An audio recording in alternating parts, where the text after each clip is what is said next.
Welcome to the heart and soul of Outdoors Radio. It's the Hooking Up and Tracking Down Show. In our 11th season, we continue to share facts and give advice on the great outdoors, where we never let the lack of facts come between us and a good story. Guys who are dedicated to helping you become a better outdoorsman. Your host, Gary McCoy, who's no stranger to the radio world or the outdoors, with a CMA to his credit for best personality. A well-accomplished outdoorsman who loves the thrill of taking a big buck or putting a bass in the live well. Mike Eccles, born and raised in Louisiana, who's fished and hunted his entire life and continues to chase ducks in the backwaters and pull bass off cypress trees. And the Boss Tournament Trail Director who runs the best team circuit in Louisiana. Steve Graff, raised in the woods and waterways of East Texas, a former Northwestern State two-sport athlete and tournament angler who continues to strive for big bass and winning stringers. And last but not least, Jay Watley, the brains and producer of the show who pushes all the right buttons, a man with unmatched talent who excels in making these guys look good and this show sound great. Now let's jump off the front deck and make the first cast with the boys who know it all, Gary, Steve, Mike, and Jay. And Jay looks a whole lot like Puff today. Yeah, he got skinnier. I mean, just skinnier, taller. They got the same facial hair. Well, I'm a whole lot more handsome, though. I'm probably going to give you that one. And he's got a hat on. Exactly, yeah. Jay What kind of? That's like a pimp hat? Is that what that is? A driver cap. A what? Driver cap. A driver's cap. Oh, like a cab driver? Mm-hmm. Yeah, okay. Future profession. That's He looks like a guy been on taxi. Hey, you've been up for a pay raise for a while. I've been trying. I figure, if it don't work this year, new career. He'd been great on Taxi, wouldn't he? Oh, dude, I'm telling you. He was like before Danny DeVito ate Danny DeVito. That was just a couple of days ago. Hey, this part of the show brought to you by Bayou Outdoor Super Center, Despino and Jim South Tire, Steve Nichols, Bucks and Bulls, Guides and Outfitters, and Primo Targets this Christmas. Make the hunter or marksman in your family a better shooter with targets from Primo Targets. Go to primotargets.com to order now. Big show today. Well, first of all, I want to say we appreciate you more when you're now gone. That you're back. Yeah, No. now that you're back. We appreciate you more when you're gone. Okay. Because then I got to do all this. And I ain't good at it. So. On the show today, before we get to all the important stuff, Mike Eccles is going to give us all the lakes that we fish in the Boss Tournament Trail. Are you giving those out, Mike? And there you have it. I figured I had to stir something up. I've been gone for a I week. just got off the phone Yeah. with, who was it? Randy Farrah Yeah. called me and said, I just got a phone call from, I'm not going to say who it was, who said Gary McCoy. No, that he just talked to the guy that said the schedule is out on the website. And here's what it is.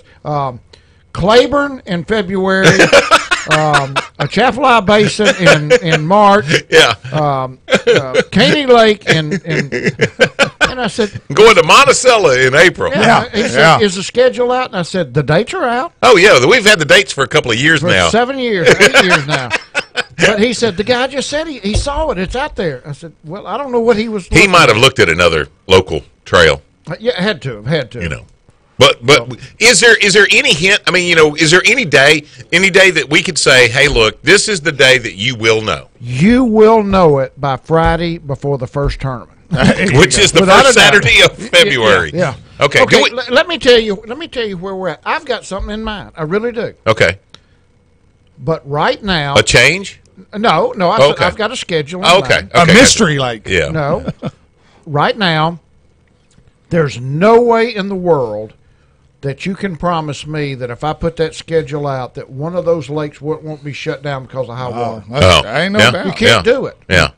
And I found out through my 14 years of doing this and making every mistake possible that the worst thing you can do, not the worst thing I can do, the worst thing I have to go through is have something in writing and then have to change it. Oh. Because you'll have a number of fishermen that just cannot It's your fault. understand that even though Red River is 32 feet high, Or the channel markers are all underwater at Caddo that Lake. it's not safe to put 100 boats on there. Yeah. After every listing of every lake, you put 3 words: subject to change.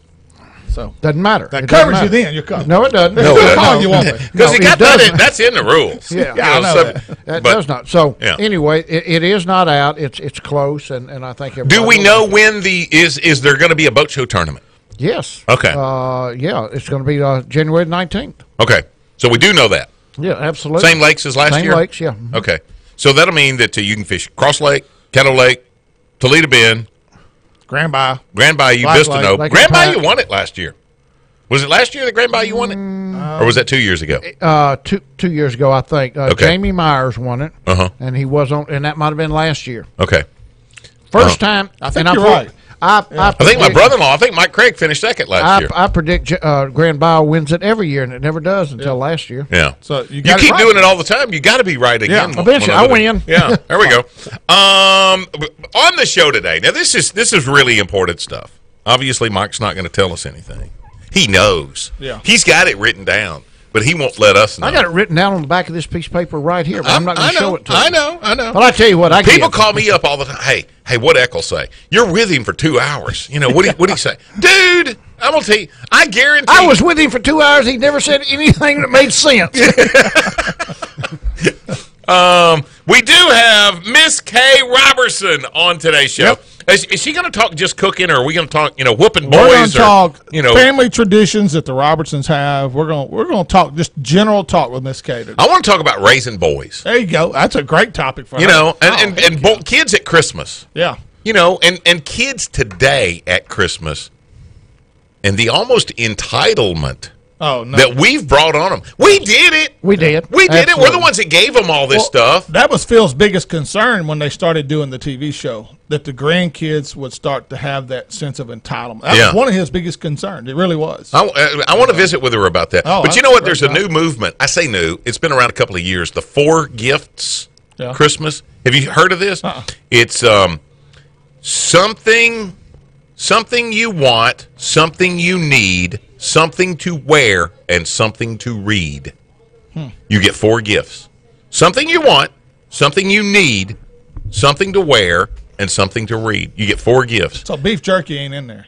That could be your Something you want. need. Yeah, it could be your want. Yeah, that could be your one. I don't know. Eccles would wear his. He's wearing part of it right now. Look Hey, at that. that's some of that may be the best beef jerky I've ever. I'm eaten telling in you, my Well, life. I'll tell you, it is. It's good. They Very need good. to sponsor the Hooking Up and Tracking Down show. Have you Boy, talked to them about that? Do Well, they know? We may need to make a little trip over there now the that I beef know that jerky there's outlet? an outlet here. Yes, buddy. Yeah. Right I'm gonna next tell door you, to in Bass all Pro hon- Shop. That'd be a great idea, but the last thing we really need is something else to eat while we're on the air. Yeah, that's true. Well, we got Carla Nesbitt in the gang at Bellevue, and the snack sticks there, and she feeds us a couple of times a year. I had Bellevue sausage for breakfast. this We morning. need somebody that's a white Billy, perch. Billy and Linda Phipps. feed us Oh, a couple yeah. times. And if it wasn't for Billy and Linda, we'd never have donuts. Yeah. What we need is a white perch guide. We need Maurice Jackson to sponsor the show Yeah. and hook us up with some fried white perch about twice a year. Get Eccles to do those ducks. Hey, listen, speaking of that, somebody asked me the other day, the ducks that you cook, your recipe, the one that you've taught Buddy, my son, how to do, he does it at the fire station now. It's the blackened ducks. Is that recipe on our website? Yes. Yes. Just go to HUTDshow.com. There was- Where will I go to find that recipe? Recipe page. On the recipe page. Yeah. And what's the Man, name who of would it? have thought that? I don't know. Well, I'm just trying to walk I know. my friends through it I know. who have called me, and I've told them, Yeah. I'm pretty sure it's there, but let me find out. Evidently, while I was gone last week, you guys talked about the blackened ducks or something, because I immediately got a Yeah. text. Hey, where do I find that? That sounds Oh yeah, we awesome. did. We talked about it with Miss Phyllis Spears. That's what Okay. it was, yeah. Yeah. Actually, Mike, somebody asked me to have you list those items today on the show, and I forgot to tell you that, which I know you can do it off the top of your head. Oh, it's real easy. Yeah. Yeah. I can do They it want to whenever- know that I right can do now. it Right whenever I now. want to. Right Take it now. away, Mike. Pound and a half of duck breast, and that's Cubed. about 6 to 8 duck breast. 2 breasts to the girl, to the ducks. Okay, cut in pieces about the size of the end of your thumb, and none of this is rocket science.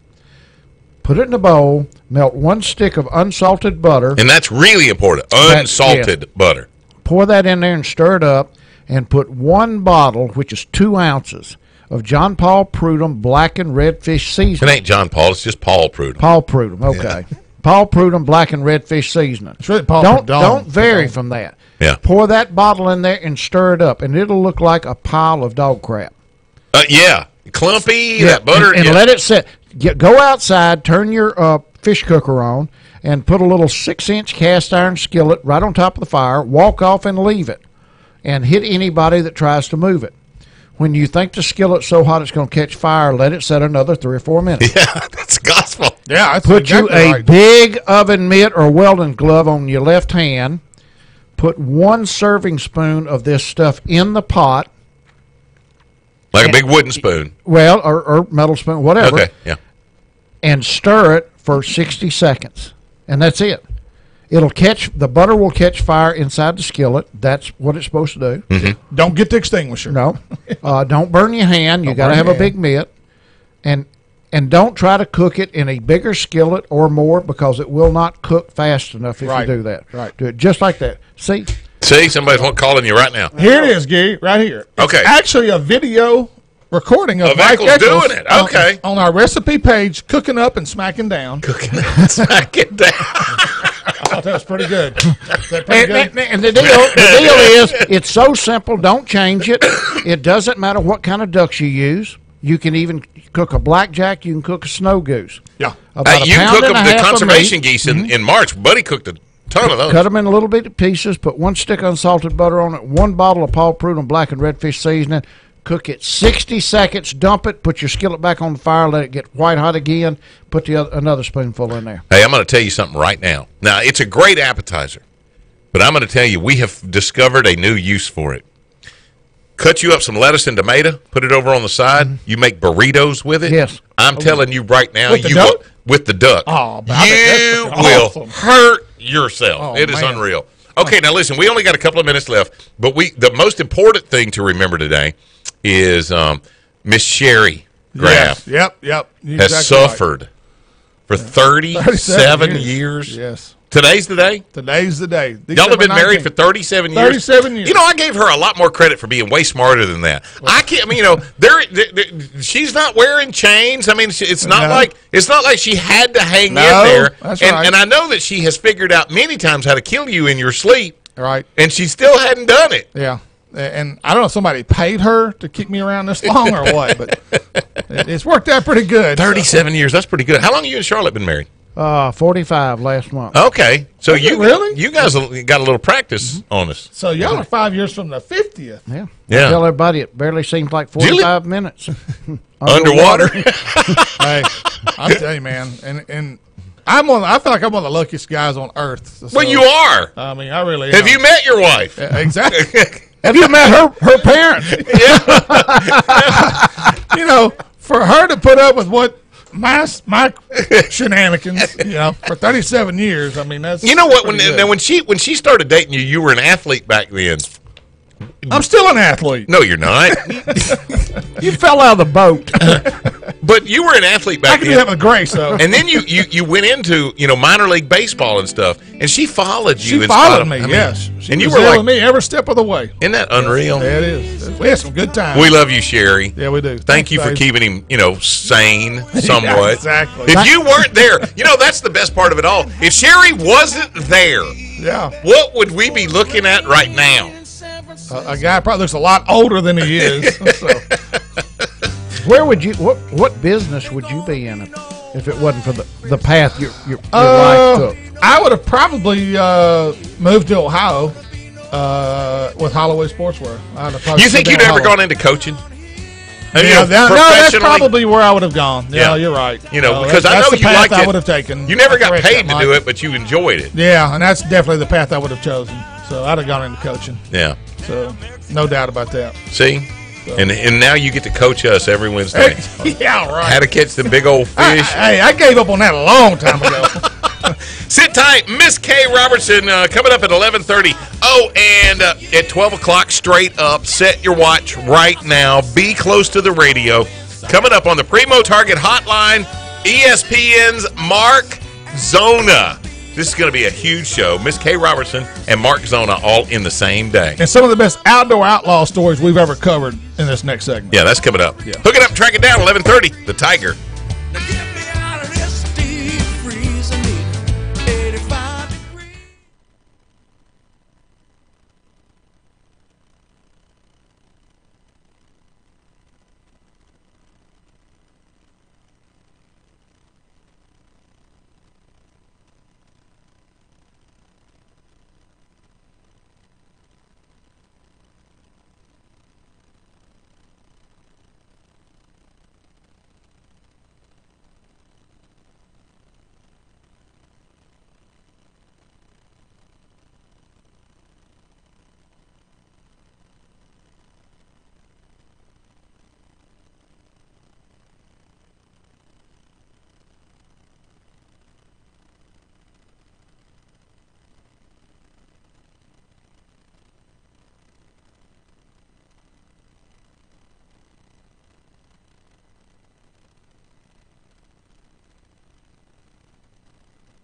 Shadow looked a lot like Daddy.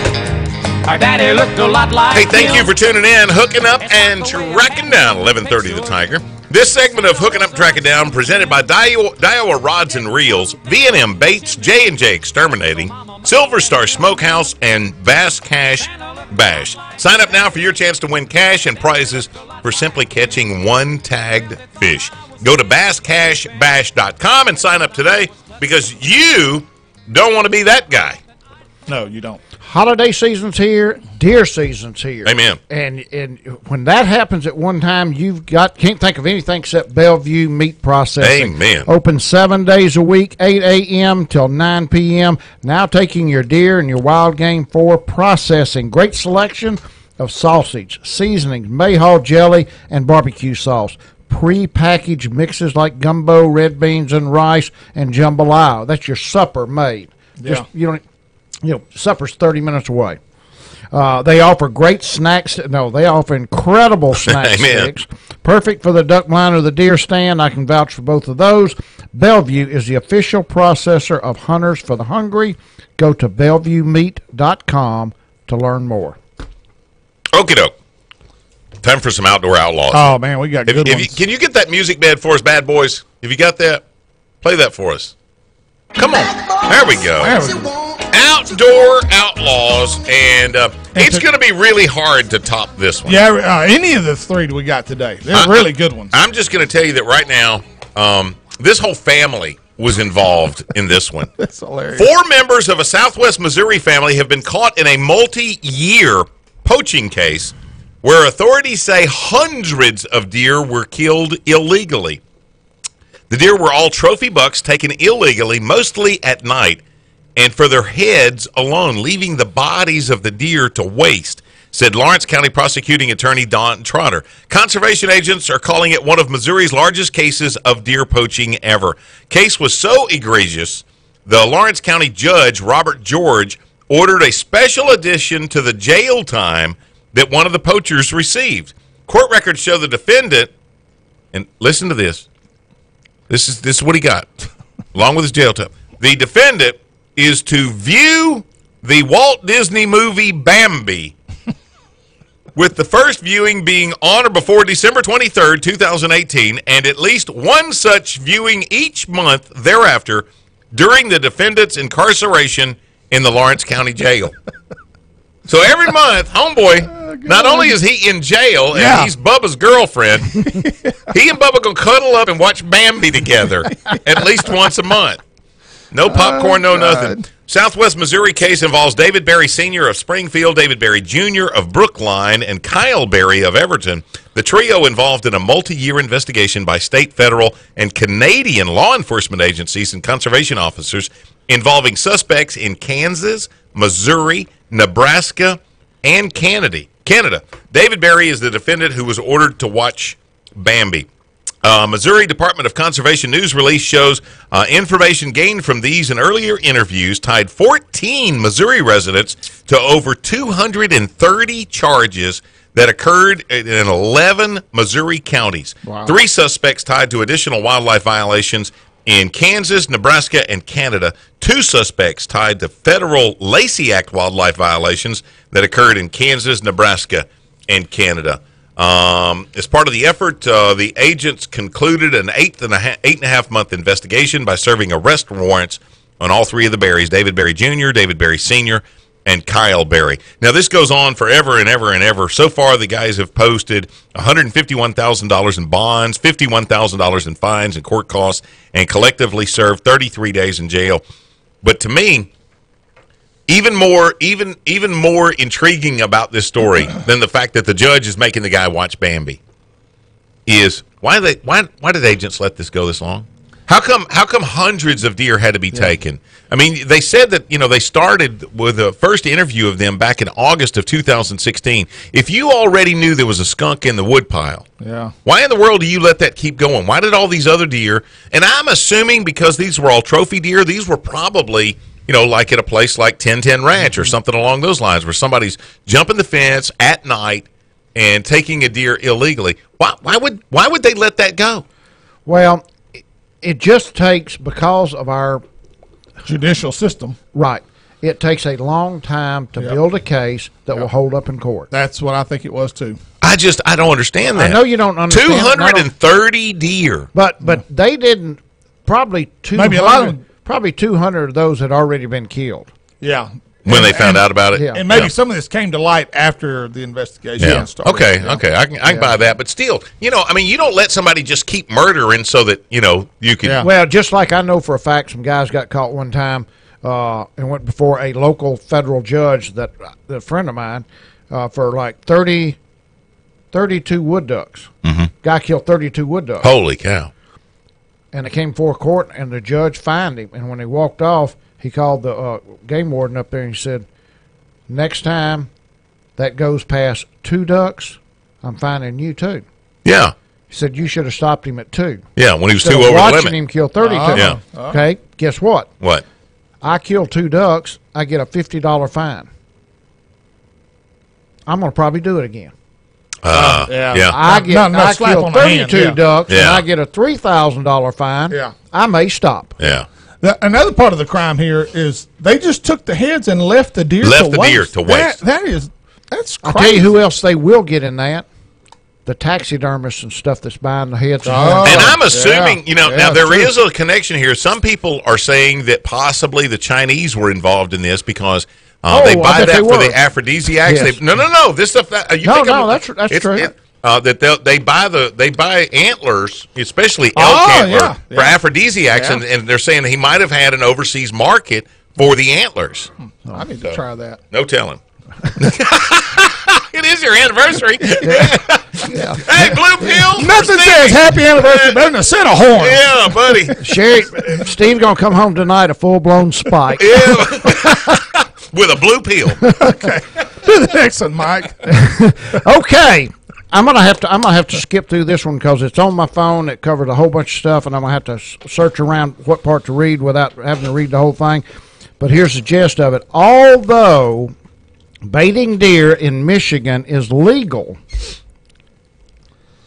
James Sysak, S-Y-S-A-K, of Saginaw County, Michigan, misunderstood that it's a 2-gallon maximum. That's the most you can put out a bait. Right. Is 2 gallons. He misunderstood and put out a dump truck load of sugar beets and a dump truck Missed it by load that much. of corn equaling over 2.5 tons of bait. I said I want y'all to eat. Yeah. That's a little more than a bucket. I mean, the deer couldn't even walk for the pile. According to ABC Channel 10, conservation officers were alerted to a complaint of this mound blocking the sun. Yeah, deer within 20 miles. Yeah.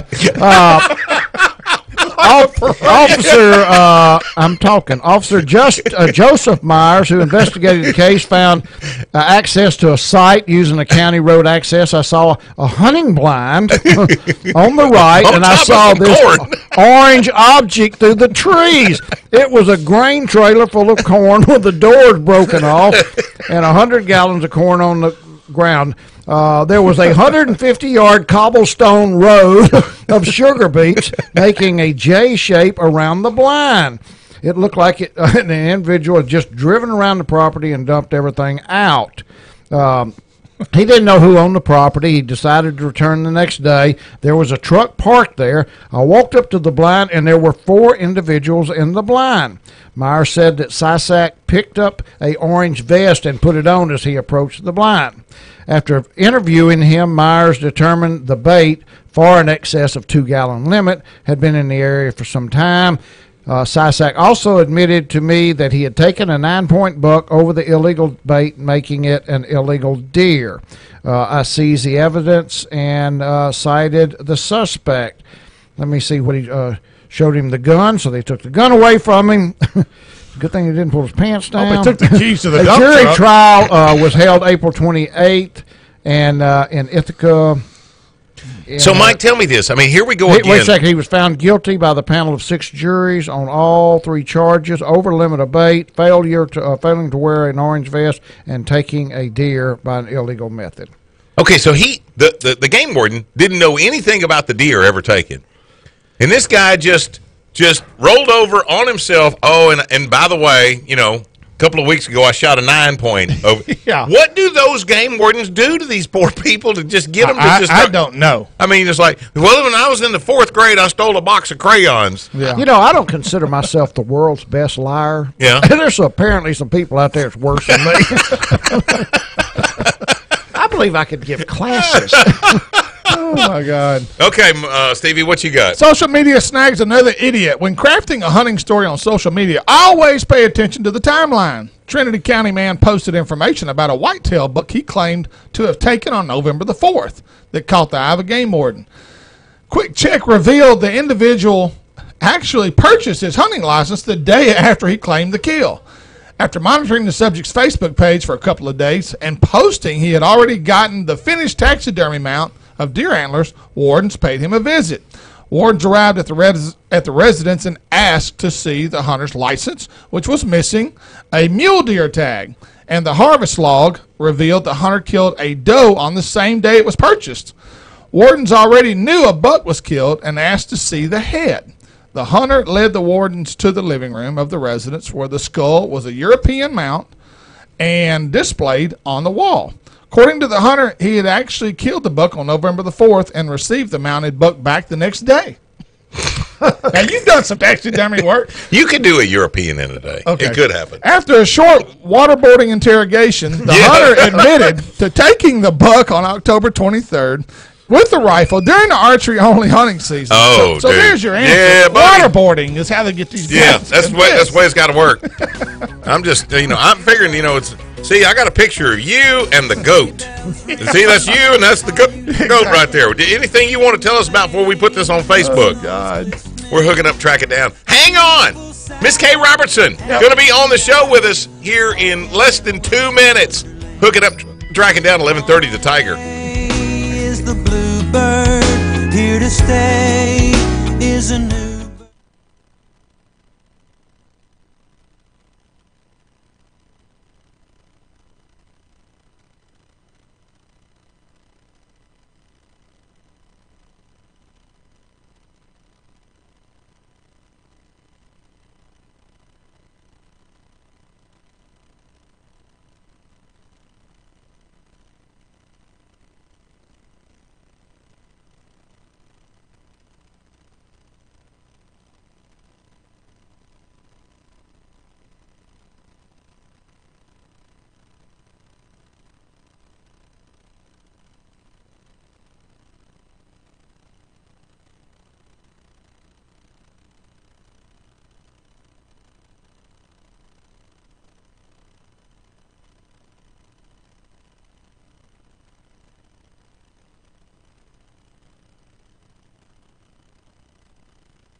Thank you for tuning in, hooking up and tracking down 11:30 the Tiger and the Hooking Up and Tracking Down show. Thanks you for tuning us in.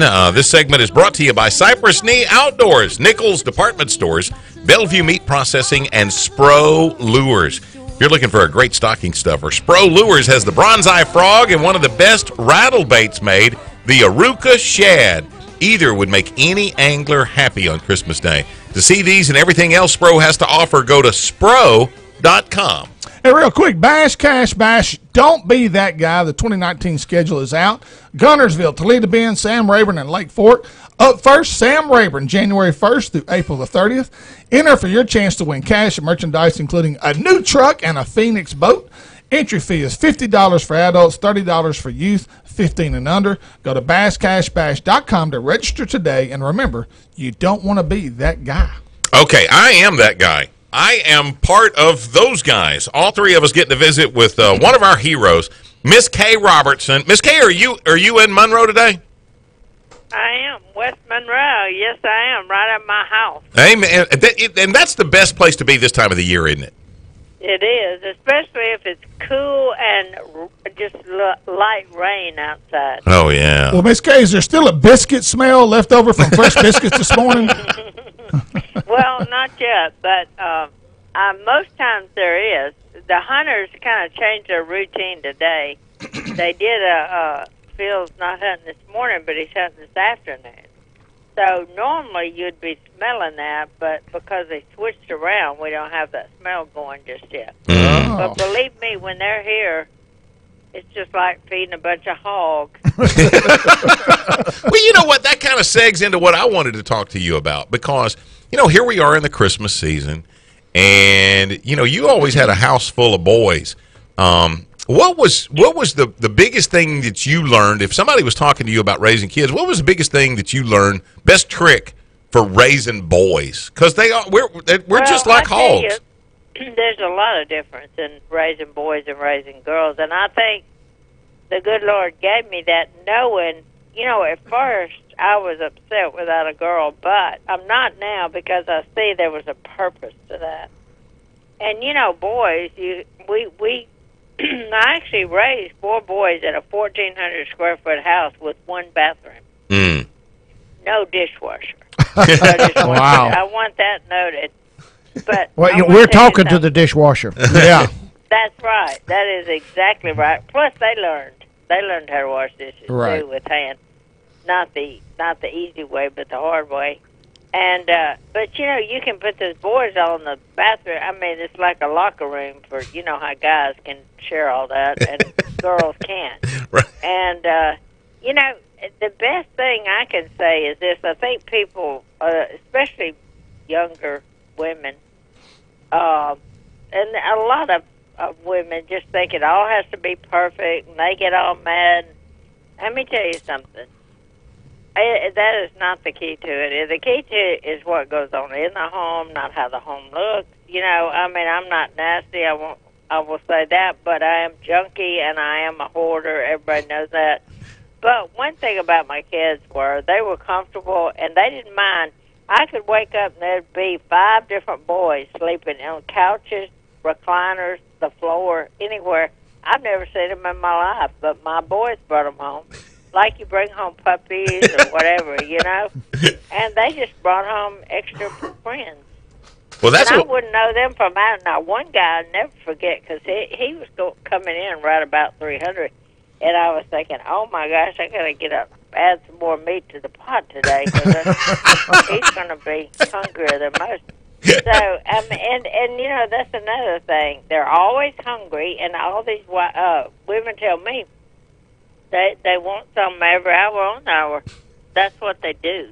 Because they're raising boys, and they're just hungry. So you best learn to cook. It would benefit you, and it will help your pocketbook than eating out like they do nowadays. Amen. Because that's what I did. And a lot of times you'd have just a pot of beans, or you'd have and Phil makes delicious. Helps me make cornbread and stuff like that. So we would work together and cook together and do all kind of things. But we had the boys fed. The boys were comfortable. The boys, they had a lot of freedom down here with the land, with the river next to us. And I'm going to tell you something else we learned. Phil taught them all the safety of guns and that kind of thing. He taught them the safety of the river because right off the bat, he said, you respect the river. He said, it's a great place.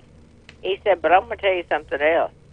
And so the biggest problem I'd have would be with the friends who maybe didn't have dads or their dads didn't hunt or something, so they didn't respect the guns or the river, and so we had some issues there. But my boys did, and it wouldn't be nothing for Willie. He was my big, loved to camp out guy, and he camped out one night in a cow pasture, and him and his buddy.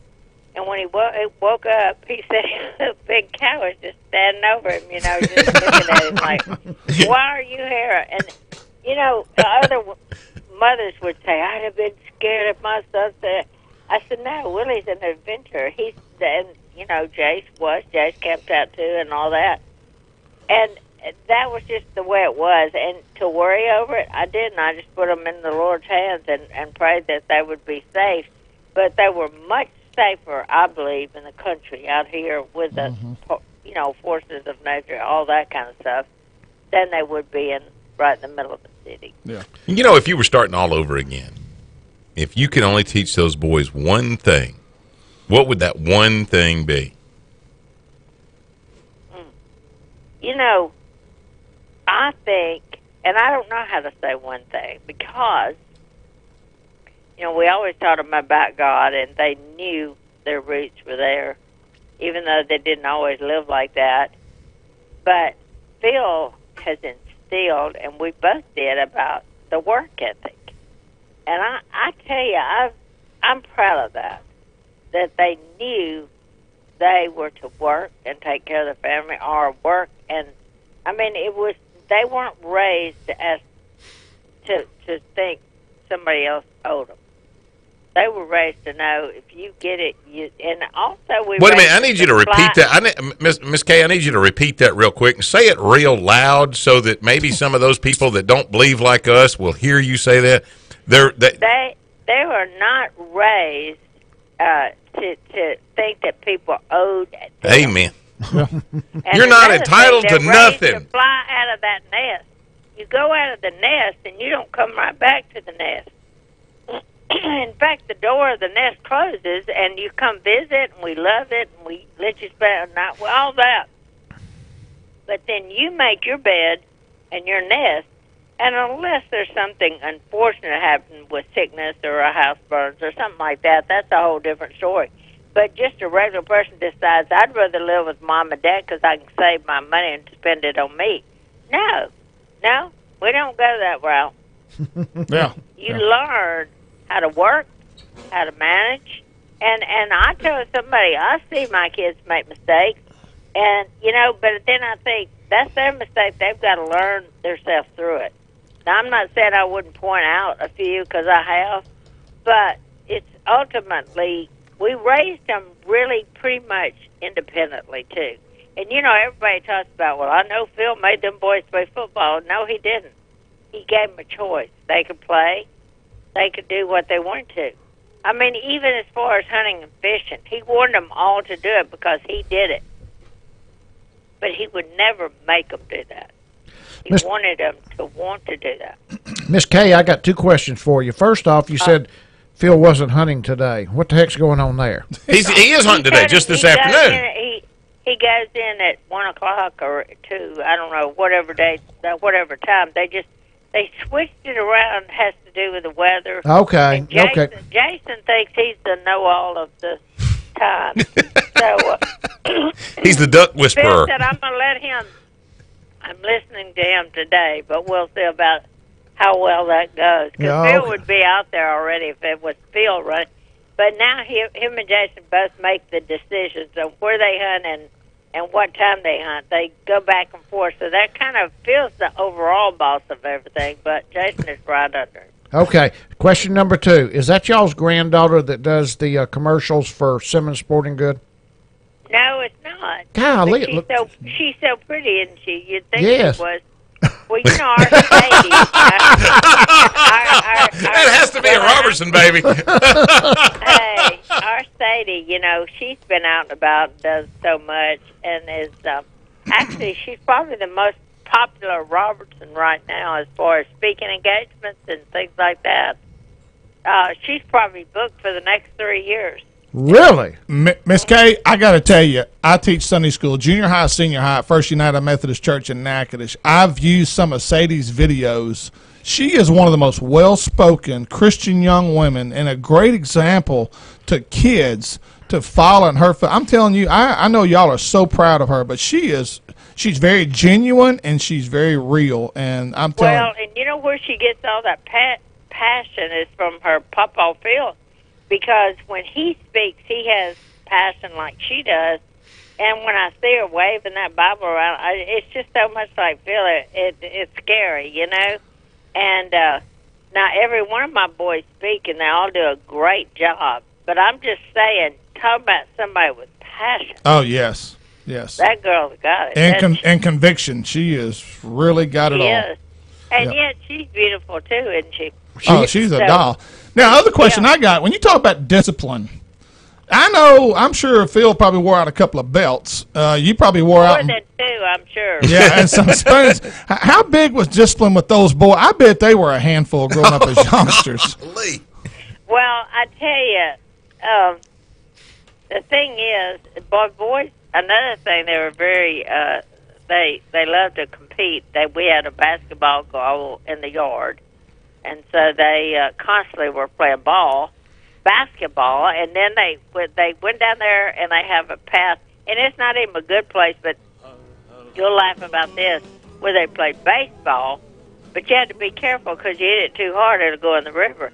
But you know who they used, because we didn't have a whole team, so they'd put two dogs out there that actually retrieve the balls and would go get them and bring them back. Sometimes we'd put one of the dogs behind, and he would be the catcher. Honestly, that is a true Robertson story. Oh, right my there. God. So, Hey, Miss Kate, now, my boys would get pretty riled up when they lost, and I've seen Jason and Willie or any of them just come to almost blows.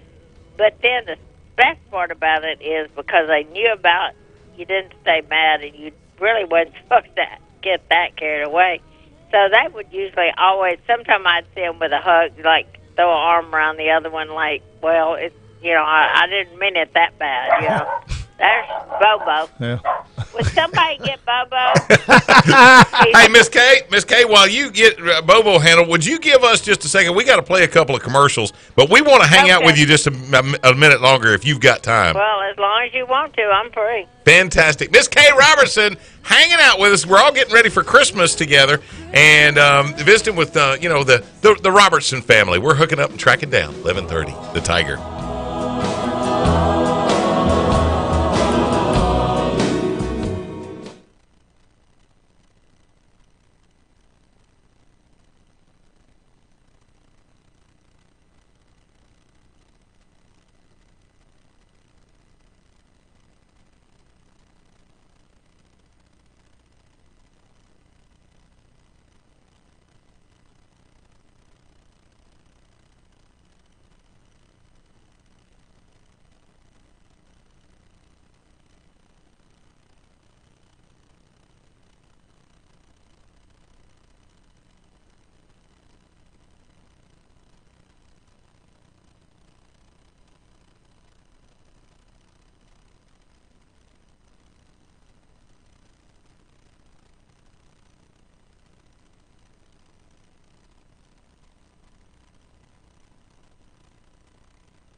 Thanks for tuning in, hooking up and tracking down 11:30 The Tiger. When it's cold outside, Old Man Winter keeps you inside.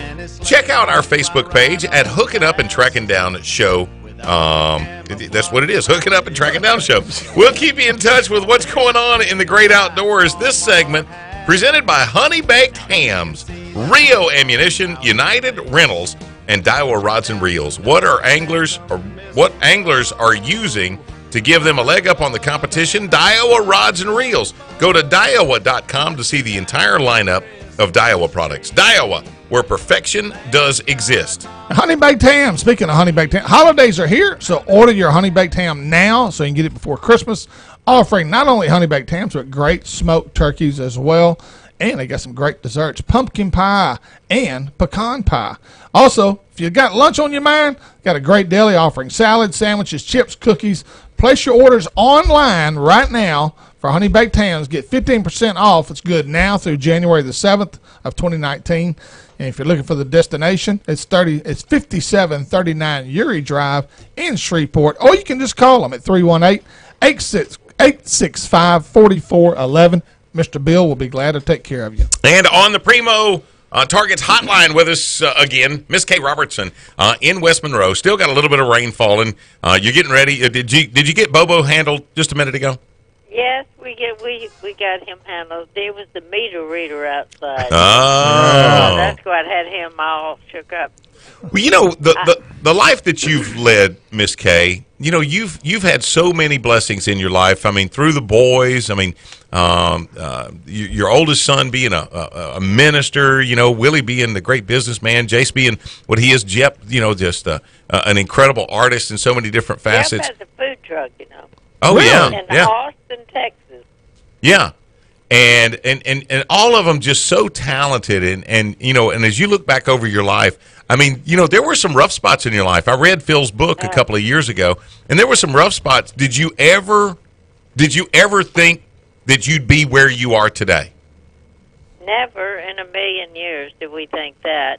And speaking of that, Phil has a brand new book coming out the 1st of February, so y'all will have to get on to that, find that, and get a hold of it. That'll be wonderful. Oh, that's awesome. But no, not in a million years did I think I. In fact, sometimes we laugh about it, and I'll tell Phil, I said, remember when you used to be mean? And he said, I try to forget all that, as if it never happened. And I said, well, as far as God's concerned, it's wiped away, and me too. But sometimes you can use the bad things in your life to help people get through what they're going through. Because you say, look at us now. Did you know we didn't have a perfect family? We still don't. But I tell you one thing, we got through it. My grandmother said, fight for your marriage, and guess what I did? I fought for my marriage. Most people now have any little struggle, and they're like ready to throw in the towel. Yeah. Because divorce is too I went easy today. 10 years, and I didn't throw in the towel. Right. Well, you know, as far as the life that you lead now, is it really better being a grandmother than a mother? Well, yeah, it's totally different. Yes, it is. I loved. I tell you, it was my boys.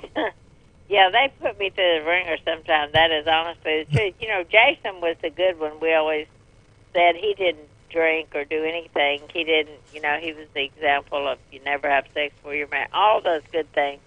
But now, was he perfect? No, he would argue with a stump. Now, that happened because we named him after Uncle Si, you know. So I argued with him from the time he was 2 years old. And to this day, he said, Mom, I really wasn't arguing with him. I was just kind of being funny. I said, no, Jay, you were arguing. I mean, you were. You know, that's what you were doing. And but I want to make one note. The boys, four of them, never in their whole life did they ever get in their dad's face or be disrespectful to him. Never. Not one time. And I would say there was a minimum with me because they knew I'd tell their dad if they got too bad. But fighting in the car and things like that would happen. Mm-hmm. And I'd have to reach back and, like you say, the old discipline would come in on whatever I could grab first. Whether it was the hair, That's my mom. the ear. Yeah, yeah. I remember those days myself. Yeah, buddy. And you know what? I think that there's so much of a difference now between kids today, and I blame me. I blame my generation because we gave our kids too much. We allowed them to get away with too much. We tried to explain things too much. We tried to be our kids' friends and not their parents. Yeah, you big loser. And, well, That's right. it's a fact. You know what? They didn't form the respect that we had for ours, and in our generation, there was respect for your parents. You didn't always agree with them, but you always respected them. I can honestly, young people to this day, not my family, but that just don't respect. And I'm telling you, now and the grandkids, I love them, but I do see some of that too much, getting too much, and the fact that they'll just feel like, well, why wouldn't I get this? Because I deserve it. Well, we just didn't feel like we deserved anything. We were so happy to have something. We didn't feel like we deserved it. We just felt like that's a blessing if we got that. You bet. Mm-hmm. Do y'all limit the amount of presents and stuff that the kids get or got for Christmas? I wish I could say that I mostly give all my grown kids, money or gift cards because that's just what you do. You don't know how to buy that kind of thing, and I think I still overdo a little bit because it's harder when you've done well, because the whole thing in my life is it's just like me having my bakery, Miss K Sweets and Eats, that I have on Antique Alley here. I love my place, but I never did it to make money. I did it to help people. And I don't know, and I would say that we probably do a little too much for our kids and our grandkids, but we try to help other people constantly, and I love that. I love that about Christmas, that you can find somebody that needs help, and that's the greatest blessing of all. It helps everybody, and we used to always try to even with the grandkids a lot. They try to do a lot of having them be a part of helping somebody, so they'll understand how much better that makes them be a better person by helping instead of just thinking about themselves. Miss Kay, going back to Duck Dynasty when it first started, I remember reading where Phil had a major concern about how the money would be distributed, or how the grandkids would be affected. What, if anything, besides the money side of it, what good came out of doing the Duck Dynasty series for the entire family? Well, one thing, I'll tell you one thing. We did put our town on the map. Now, everybody knows where West Monroe, Louisiana is. But number two is, the best part about it was my kids, they saw themselves, all of a sudden they're in the spotlight. Well, you better watch it. You think you can get away with it? They know. Somebody will report any of us. If we were to do something so fast, we would be on the Entertainment Tonight or whatever those tattletale magazines they have on that, all that kind of stuff. And the other thing is we got to be part of Make-A-Wish, so we've got so many good things. We got to be part of people's lifetimes on Earth that we made them happy. A man was just here last week with a horrible disease that will kill you, and in his bucket list was he wanted to meet the Robertsons, so we got to come. And so those kind of things are treasures, and we would have never got that if we hadn't have been famous. And other thing is things that are ways I can help people, and that people sometimes are done so wrongly, and I've stepped in before, and they'll say, "Well, now Miss Kay and they said Miss Kay from Duck Dynasty said, yeah, she wants to speak on my behalf," and then they're just like the people are like, oh. Well, you know what? What I was going to do with you, I'm not going to do that now. It just makes the difference in night and day. And some people are mistreated for no reason because of they're just poor or they have something wrong with them or whatever might be the case. And if we can stand up and be an advocate for those people, I'm thrilled. I told them, I said, use my name, but don't do it for just trying to get something out of somebody. I do not allow that. But, I mean, if you're in many cases, I can think of a lady right now that she's just being mistreated, and when we stood up for her, then that stopped. Miss Kay, we got about 2 minutes, and I want to ask you real quick. I'm a duck hunting fanatic. I mean, not by y'all standards, but I also like to eat it. And give me your favorite duck recipe. Well, see, me and Phil would be so different, so I'll have to do both. Phil is a duck gumbo man, and I love his duck gumbo. I absolutely. He combines it a lot with putting seafood in it too now, so it's really kicking it up a notch. Myself, I have my granddaughter's husband, who happens to be here right now, one of my favorite people, and he makes me these delicious duck wraps, and my nephew does it too, where, you take it and you beat them out. I know you do that, and you put them through kind of like a tenderizer deal. You season them real good, marinate them, and then you put inside would be a little jalapeno. You can get the tamed jalapeno, or you can get the regular one. Cream cheese, wrap them up with bacon, put them on the grill. Oh, my, you don't cook them too long, and they'll come out. You can't tell the difference in that meat and steak. We've had doves done that way. Yeah. And and I love doves done that way, too. I love that. So those are kind of my two favorite ways to do it. Now, Phil's duck gumbo requires a lot of time, and he makes a pretty big mess. But it's really worth it. Well, Miss Kay, Merry Christmas. I'm assuming that Santa Claus is coming to your house again this year, right? Well, actually, let me tell you, this has not been a real good year for me health-wise. I've had some problems, but I'm going to be great. For 2019 will be my year. I know it will.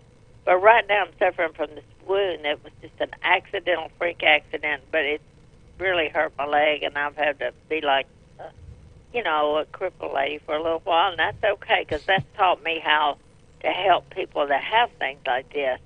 But so as of just this time, we're going to move it up to, it's Jeff and Jessica's house, but Alan and Lisa are living in it. That's another story. But we're going to all meet up there on Yellowwood Drive, since all the boys live in the same area, except Jeff going to Austin. And we're actually going to have it this year only up there, because I'm not my usual good, healthy self. Oh. Well, I hope you have an awesome Christmas, and that you guys can. And we can do it without Bobo getting in the present. Bill's even let his hunting dog Blue come in.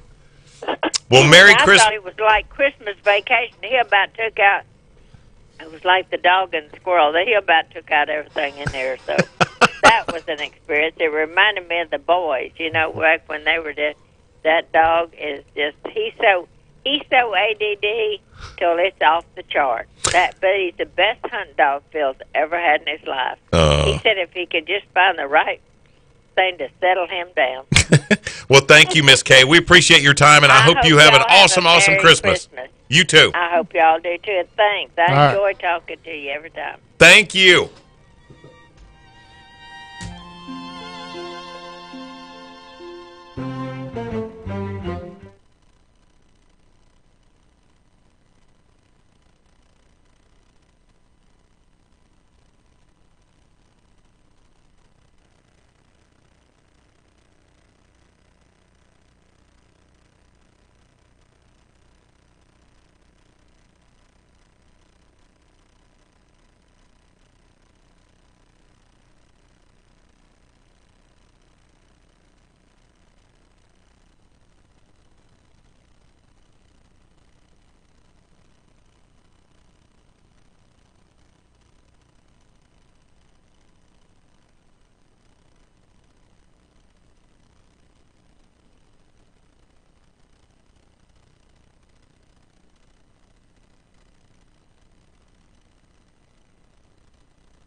Well, here you are are again. It's hooking up and tracking down 11:30 the Tiger and another hour of the show. This segment brought to you by Ranger Boats, the Red River Waterway Commission, and Gamakatsu Hooks in Despino and Jim's Big South Tire.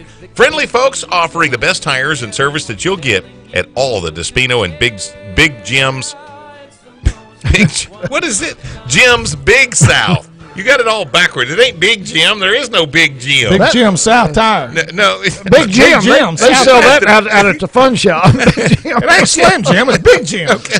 Hey, if you want to find a dealer near you, call Graff. He'll hook you up. He knows where to go. Go to DespinoTire.com. And if you will, Michael, you got some info for us. You know, we're over 2/3 of the way through duck season. I have still yet to have to break my shotgun down and clean the inside of it. My son, Buddy, I got a couple of cases of Rio shells as well.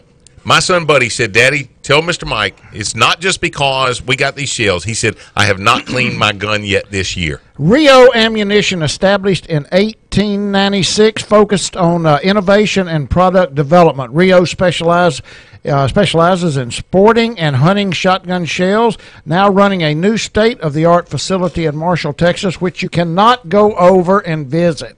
It's not a store. It's not a store. It's a factory, an ammunition factory, and they lock the doors.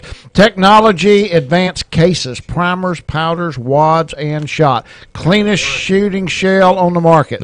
To learn more and to find a dealer near you, go to rioammo.com. Okie dokie. We are hooking up and tracking down on the phone with us.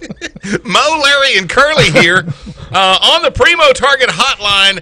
It's ESPN's Mark Zona, and every year we get to talk to you about this time, Mark Zona. So are you at home or are you abroad right now? Oh, I'm kind of just running around, and here's what's different, guys.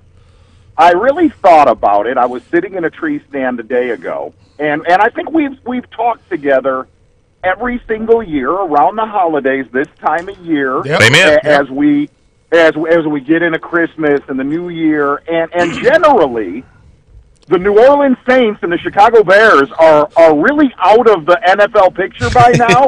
Hey guys, I believe there is a battle coming on the horizon, if you know what I mean. You know what? I think you're right. I mean, here's our Saints 10-2 or 11-2 now. I mean, who would have ever dreamed we'd have gone this far after the start that they had? And the Bears. I mean, the Bears. Look at them. The Bears. What are y'all talking about? Zona, you got to understand, Eccles is non-athletic here. And trust me, same thing on this end. That's why I live vicariously through TV. So It just irks me when we have a hunting fishing show outdoor program and they twist off on something to do with ball or football something. Or were you deer hunting? You were in a tree stand? I mean, what were you? Was it a mule deer? Was it a whitetail? What were we hunting? Was it nighttime? Oh, I was actually out with one of my twin boys, and we're trying to get in a last couple days of Michigan whitetail muzzle loading season. For the simple fact that it's actually fairly reasonable weather up here now compared to what the last month was. Mm-hmm.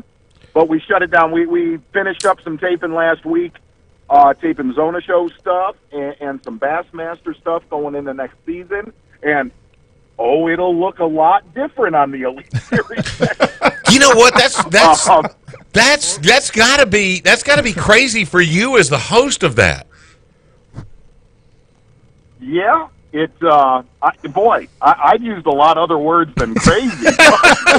but, hey, Mark, let me interrupt you, please, because you said Michigan and deer hunting. We just had one of y'all's residents on our what we call our outdoor outlaw segment, where somebody in around Saginaw or someplace up there, it's apparently it's legal to bait in Michigan with only 2 gallons of bait.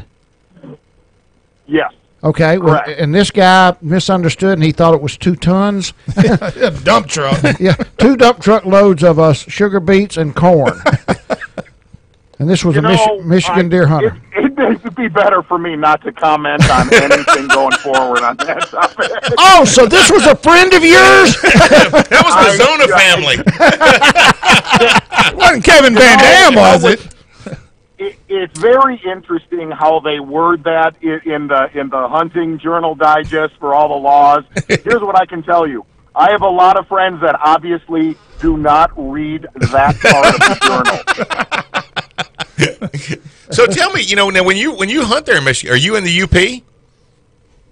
Oh, no. I'm literally, we live like 5 miles across the Indiana-Michigan state line, which generally we're in all corn and farm country. Mm-hmm. We have a really big population of deer. It's like, we don't get them up to 5 and 6 years old. I mean, if they start sniffing 140, 150 inch deer around here, if he's seen, he's shot. Yeah. But they're really big deer. I shot one yesterday that was, it's a 195-pound deer dressed. I mean, it's a big animal. Yeah. Wow. Did you see that potential world record deer that was killed in Illinois? Did you see pictures of that?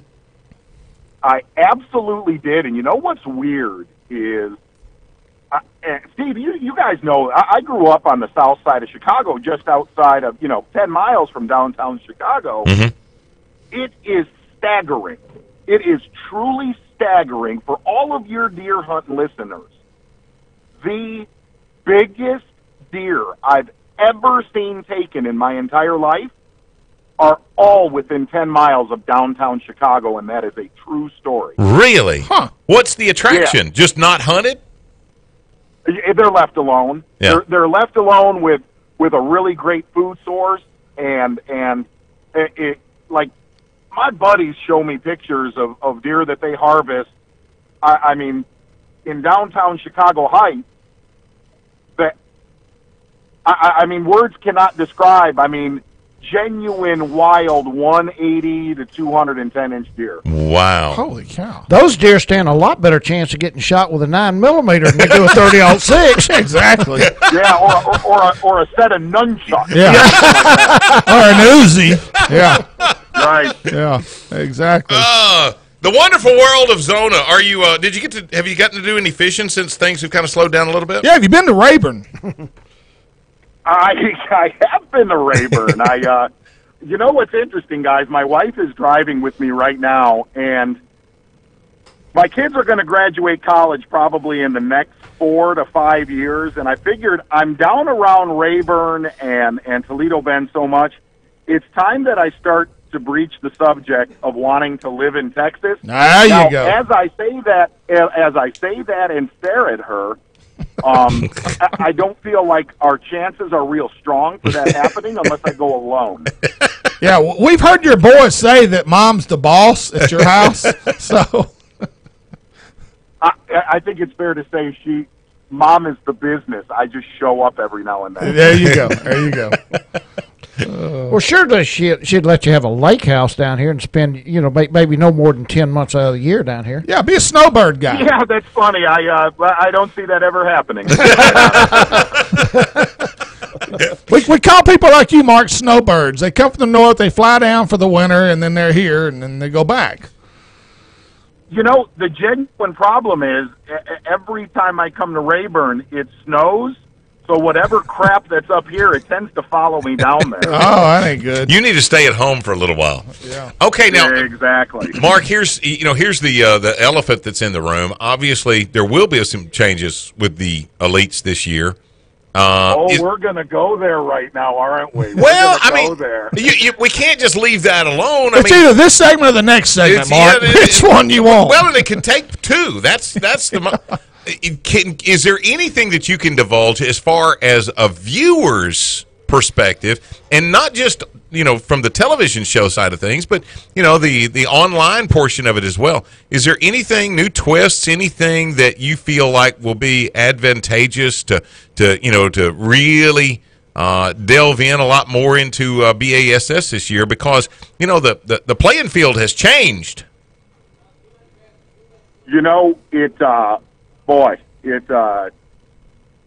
Here's the one great thing that I believe a viewer, and I'll just throw it at, back at us.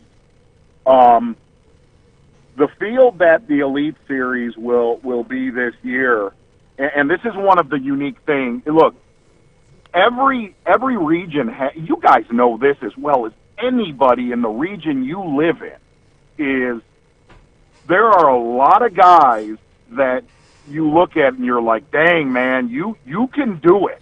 You can go out there and be a Greg Hackney, or you can be in Aaron Martin's, but you might not have had those opportunities. Mm-hmm.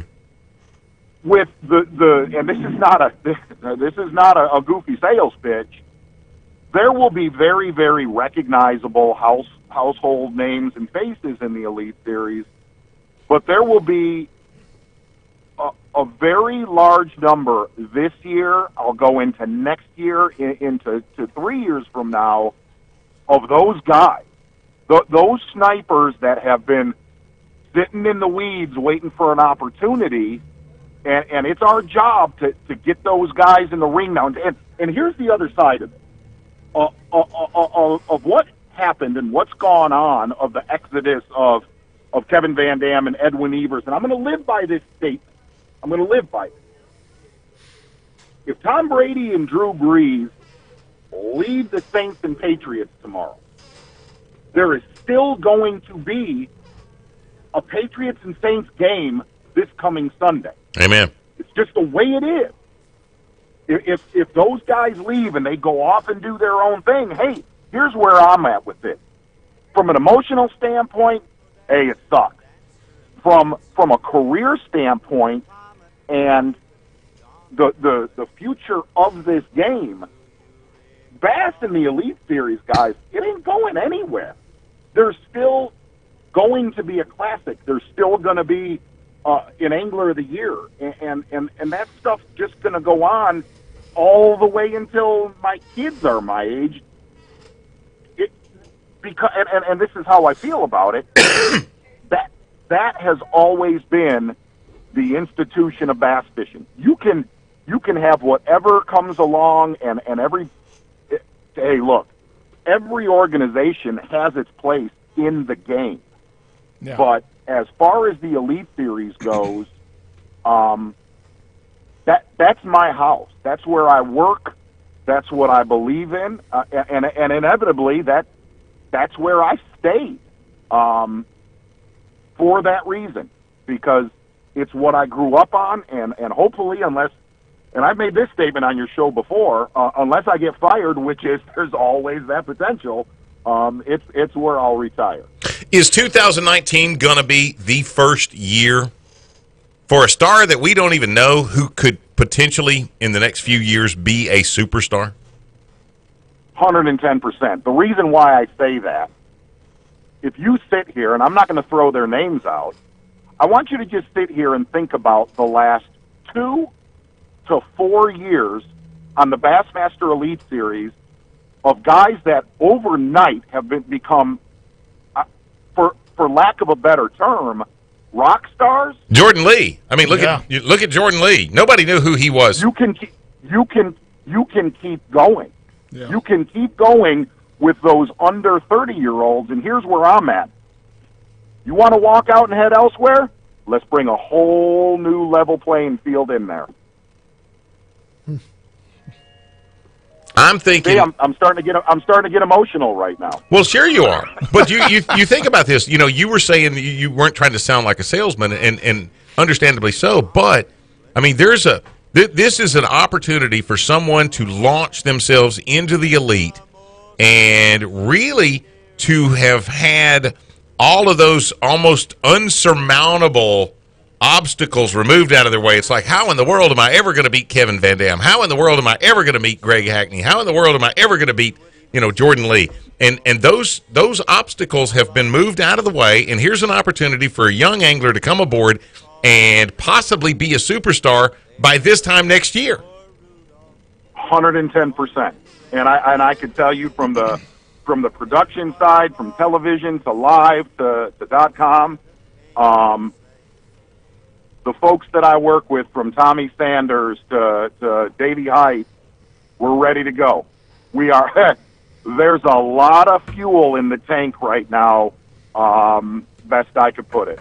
Okay, if you will, I'm going to get you to sit tight for just a second. Tell your wife we promise we're not going to stop the shopping trip or whatever you guys are doing right now. But we do want you to I'm actually heading to the dentist, guys. So the longer the better right now. Sit tight. Mark Zona is on the Primo Target hotline with us, and we'll have more with him here in just a sec. Hooking up and tracking down 11:30, the Tiger. Of all, Rudolph the red-nosed reindeer.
Thanks again for making us a part of your day, hooking up and tracking down 11:30 the Tiger. And if you're looking for a great gift idea for the outdoorsman in your family, go to Hook It Up or HUTDshow.com, HUTDshow.com for some great and affordable product suggestions from the stuff of the HUTD Show. Hey, this segment is brought to you by Daiwa Rods and Reels, Seagar Fishing Line, Commercial Power Equipment, and Bayou Outdoors Super Center. Kick off the new year with a new boat or RV from Bayou Outdoors Super Center. Just go to BayouOutdoor.com to see the largest selection of boats and RVs in the Arklatex. There you go. And we got a word from Despino Tire. Yeah, we do have Despino Tire. Real quick, if you're looking for a new set of tires for hunting season, even though hunting season's already here, but maybe you want to rig out your new boat with or your old boat with some new tires. Check out Despino's Jim's Big South, not Big Jim. Right. That's what I was trying to say. I've got it, Big Jim's here, too, as well. It's Jim's Big South Tire. 7 locations, Shreveport, Bossier, all the way down to Alexandria, Louisiana. They pride themselves on quality tires, excellent service, tires from Bridgestone, Cooper, Firestone, Goodyear, and many, many more. Whether you're a farmer or an outdoorsman, they have a tire for your needs. Go to DespinoTire.com to find a location near you. And on the Primo Target hotline, it's ESPN's Mark Zona. And Mark, where we left off a minute ago, you're preaching the good stuff. BASS was there. That's where I would venture 95% of all the known angling names have originated. It's going to continue to be there, but we were talking while the commercials were playing. We're assuming that maybe there's going to be some changes to offset or to at least raise the bar in comparison to your competition. I would say that. Well, here's what I can tell you from a selfish standpoint. I've seen my workload this year. There is not going to be. I guess the one thing that I could say, look, I'm a tournament footage junkie, like everybody. I mean, I love live TV and live. I love all of that, and the other side is I can't get enough of it at home. I mean, heck, I watch every FLW, every Major League Fishing. I mean, I watch every single show that has to do with tournament fishing. You know who I really think at the end of all of this that's transpired, the fans of bass fishing are going to greatly. Now, don't get me wrong. You know, I watch so much of it; it actually occupies too much of my life. But there's going to be across the board, from Major League Fishing to FLW to what we're now going to do at Bass as far as raising the hours of coverage we're doing. That's a heck of a workload, but at the end of the day, the fans are going to be the ones that highly prosper. And the other side is, with all of this change, inevitably, it is good for the most important factor in this, and that's the guys that do it for a living. Right. And I think from that standpoint, things are headed the right direction. Hey, look, I'm the first one to say it.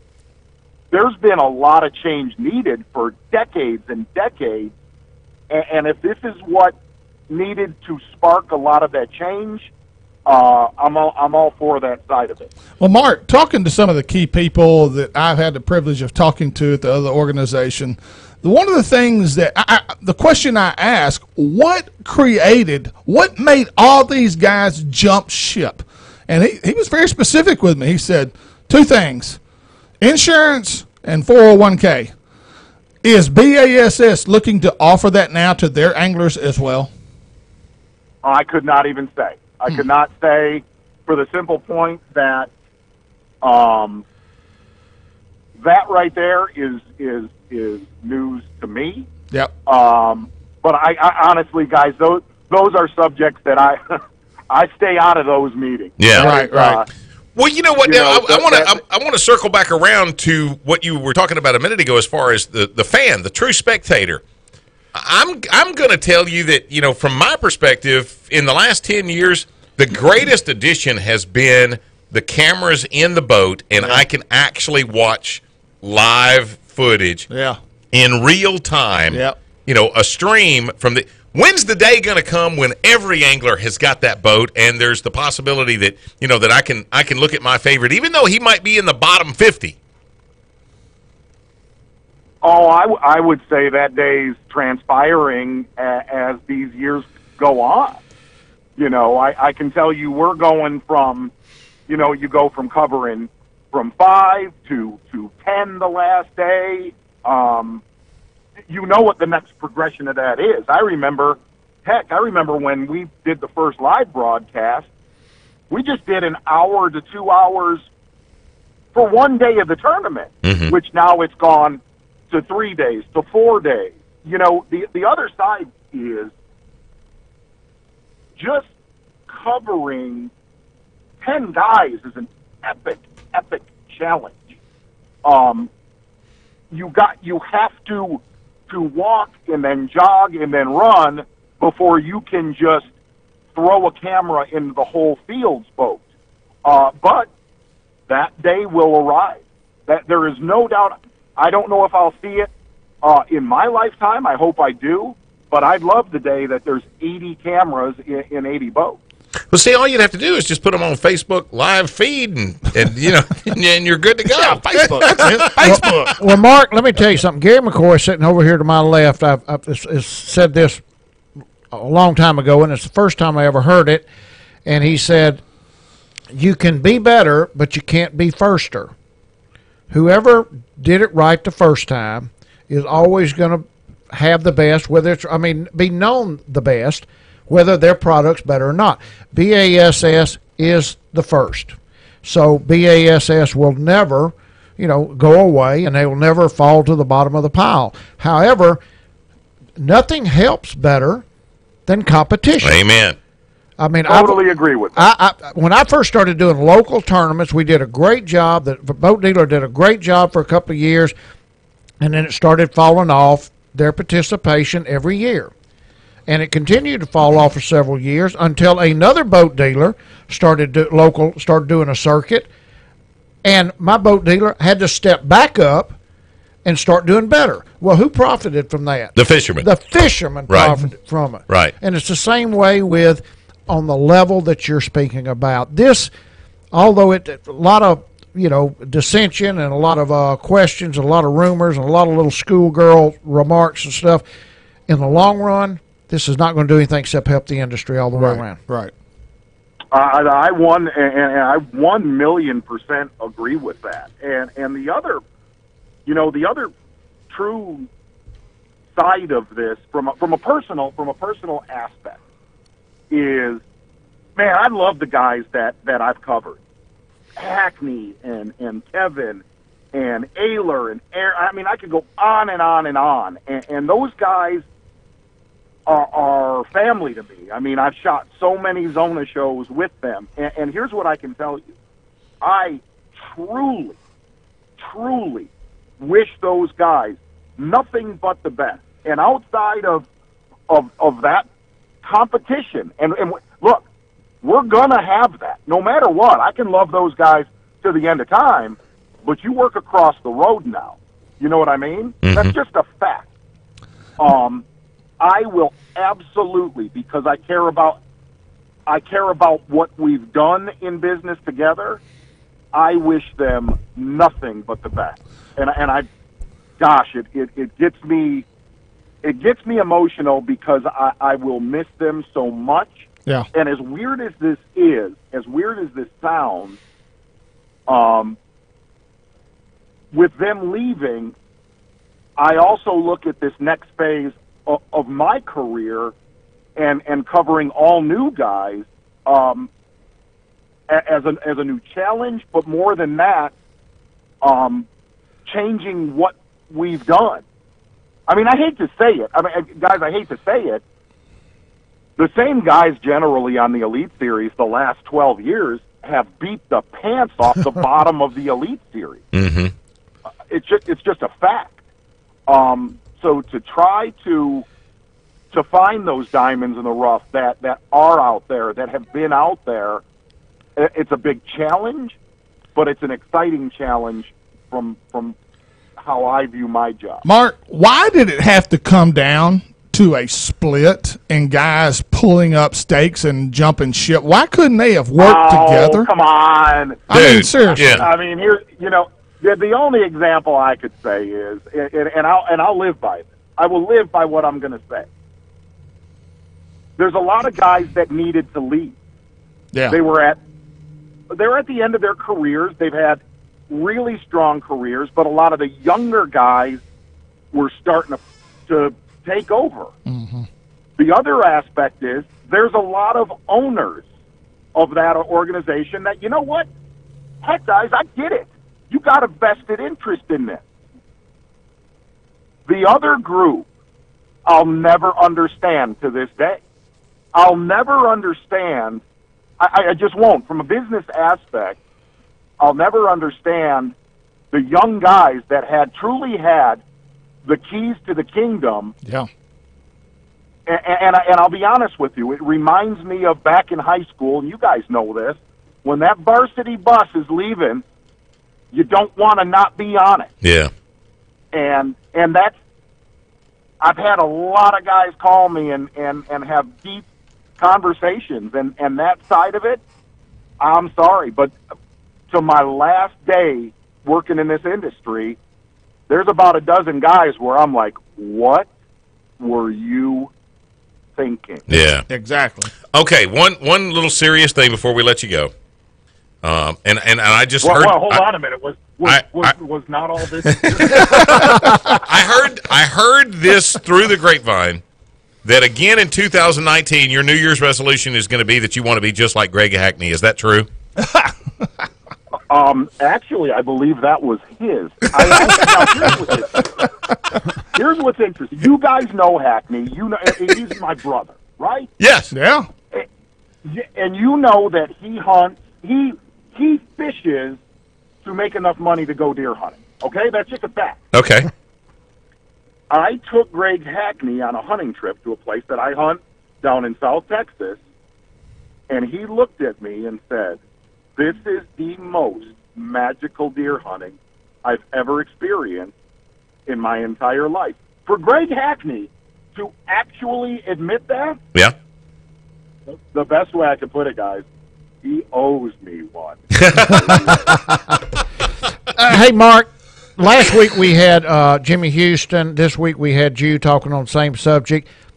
Hats off to both of you. Excuse me. Hats off to both of you. I'm eating beef jerky. Yeah, we can tell. I thought you were getting choked up from. Well, I really was. You know, the older you get, the easier you cry. But and wet your pants. But hats off to both of you for taking the high road and exploring only the positive side and the things to come, not the things that could have been. Thank you so much. Absolutely, and if I could tie a bow on that, and you guys know this, it doesn't matter if it's bass fishing, it doesn't matter if it was when I was a welder, you never, in my opinion, you never have the right to judge another man's decision. You might question it and go, gosh, was that the best? But at the end of the day, we all make our bed, and we all got to sleep in our own bed. And across the board, I know we'll talk next year at this time, and I'm sure we'll have a lot of conversation about it then. Yeah, buddy. Yeah, buddy. I mean this as long as I live. I wish all those knuckleheads that I've worked with, from the young guys to the oldest in the group, I can't say thanks to those guys enough for the time that I did have to work with them, and I'm humbled for the time I did have.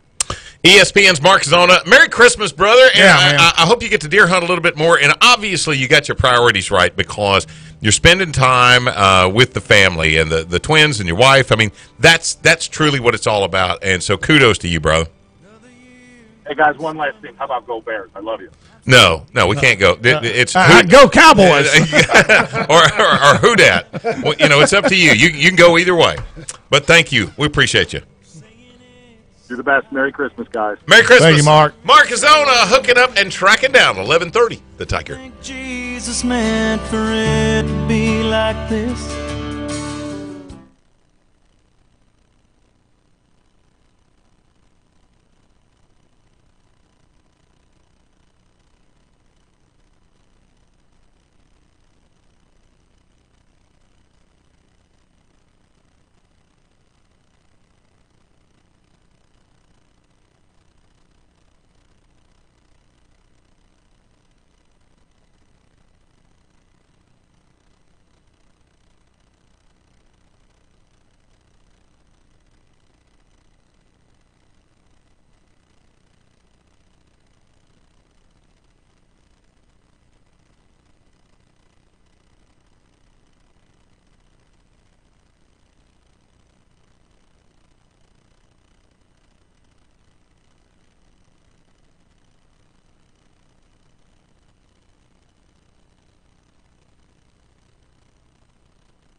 Hooking up and tracking down. And if you happen to miss, or maybe you missed some of the earlier parts of today's show, we've already had Miss Kay Robertson on. Yeah, Mark right. Zona. No big deal. You can catch us again every Saturday morning, 6 until 8 o'clock, right here on 1130 The Tiger. This segment brought to you by Primo Targets, V&M Bates, and Davis Clothing and Outdoor. I got to get over there and do some Christmas shopping. There you go. Nothing says Merry Christmas more than a gift certificate or a great gift from Davis Clothing and Outdoor. Apparel to guns and ammo to camo. Go to davisclothingandoutdoor.com to see some great Christmas gift ideas. And another great Christmas gift idea, Primo Targets. If you're looking for the shooter in your family or the hunter in your family. Spell Primo. Spell Primo so that it ain't Primo. No, it's Primeaux.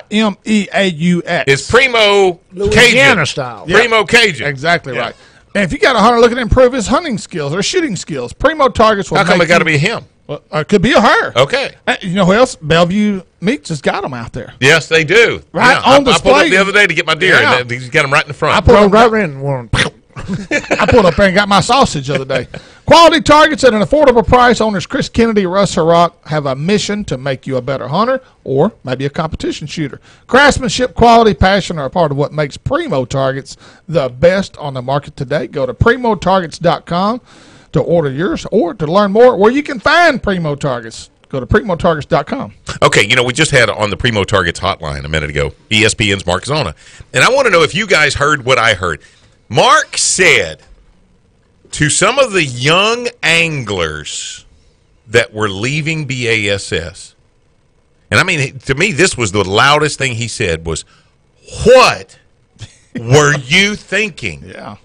Yeah. Jordan and Matt Lee, do you think that based on what we know now, Jordan Lee, two-time BASS Classic winner. And how old is he? 24, 25? Would he have ever been invited to fish the new MLF? No, he would have never, because you have to have had a name before you'd have been there. He wasn't even known on the FLW. No, there's some names on there. I have no clue who these people are. They never fished FLW or BASS. I have no clue who they are. Okay, so there is a possibility. There are some on there that. But tell me this: I brought that up to what's the boys. Jordan Lee thinking? I don't know. I mean, he had a opportunity to Kevin break Van Dam, Dam's the most winningest angler ever on BASS, owes his whatever his house note is, Exactly. whatever he's done in his life. It would not have happened for BASS. What is he now? I'm not saying that what they're thinking is wrong. I'm saying what are they thinking? Okay, how long have you been in radio? 30, golly. Okay, 30. What is this? What year is this? 18. Oh, come on. Just pull a number out. It's not that important. 35. 35 Really? years. You've been to 35? 35 years. Well, Almost 36. And I did work for the fire department a little over 29 years. I've been married for 37. Okay. Congratulations. Gary's been married 37 times. But there is a difference if you were, and let me put it back on the fire department. For a guy 5 years on the job or a guy 30 years on the job, what's best for your career is two different things. Nope, that's true.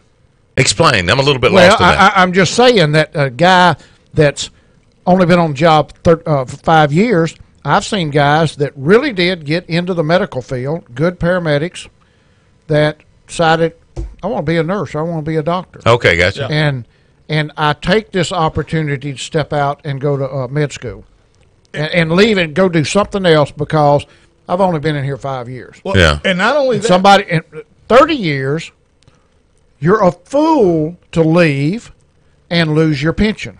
Yeah. But the point that I'm making is something had to have happened. And, you've brought up the 401k and the insurance and things of that nature and the business aspects of it and the TV time that's being offered. But, now I'm calling into question my favorite angler's loyalty. Yeah. And I don't like that. That makes me uncomfortable. Well, there's something that factors into this that wouldn't factor into any other career, not many other careers, is all the money and everything else, but there's an ego factor. Yeah. Probably it's ego factor. Well, think about this. You know what? When you and I were growing up, Roger Staubach was the man. Oh, he's still the man. I mean, for me. but I mean, he was. He had a bunch of home runs, right? He was. Yeah, he did. He was the only name you had to know in the NFL. Yeah. He was Roger Staubach. Yeah. What if Roger Staubach had announced mid-season, one year, that you know what, I'm not going to play for the Cowboys anymore. I'm moving to Kansas City. Yeah. Or I'm going to the Redskins. Oh, jeez, of all things. Can you imagine? What a traitor. What that exactly? Traitor. And you know, Roger Staubach, you wouldn't have been anybody except a has-been out of the Navy if it wasn't for the Cowboys. Why does anybody 9 times out of 10 leave a position to go take another position? Money And benefits. Okay. When every angler, and this is the other catch with the MLF, those 80 anglers are guaranteed 3 full years. They're the only ones guaranteed that. After the 3rd year, then they cut 20 every year and bring in 20 more. So they have 3 years to establish themselves and maintain their level. How long is your guarantee with the elites? Year to year.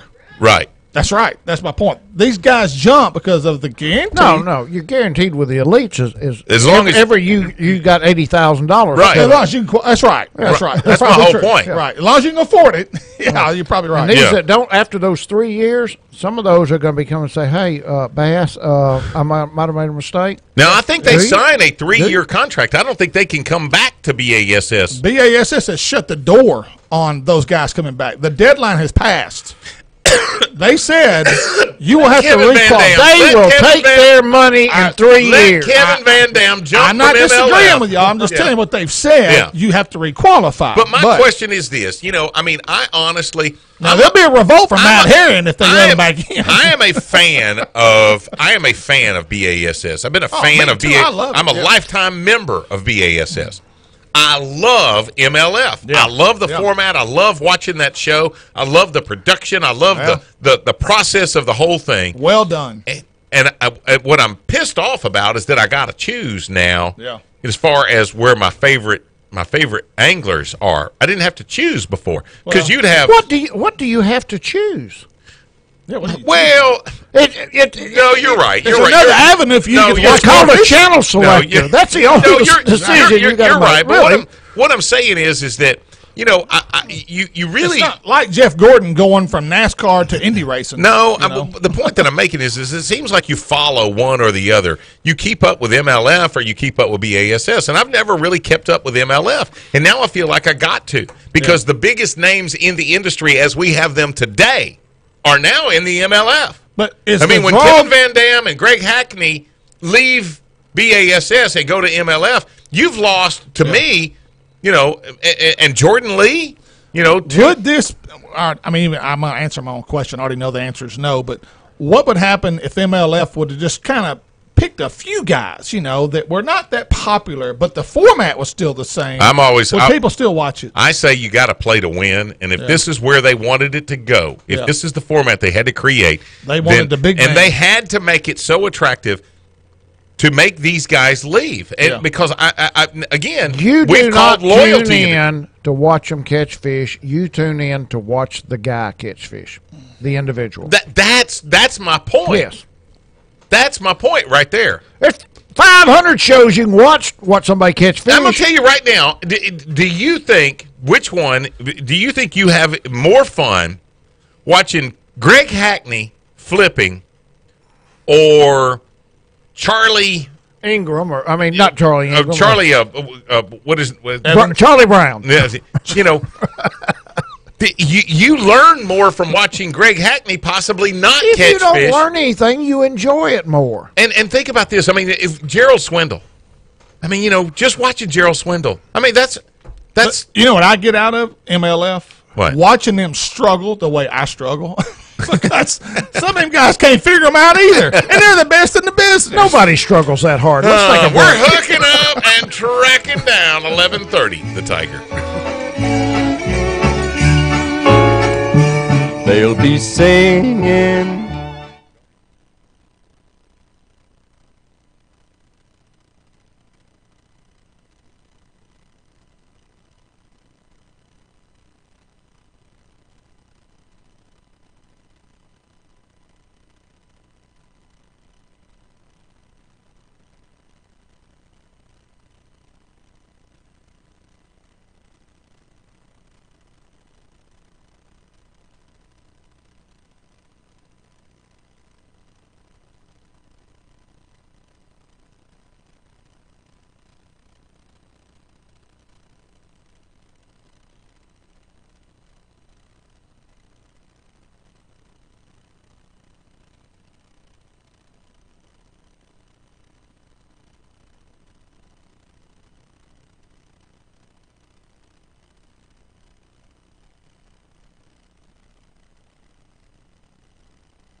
Christmas recipes that will have you saying ho, ho, ho, go to H. Did you really write that?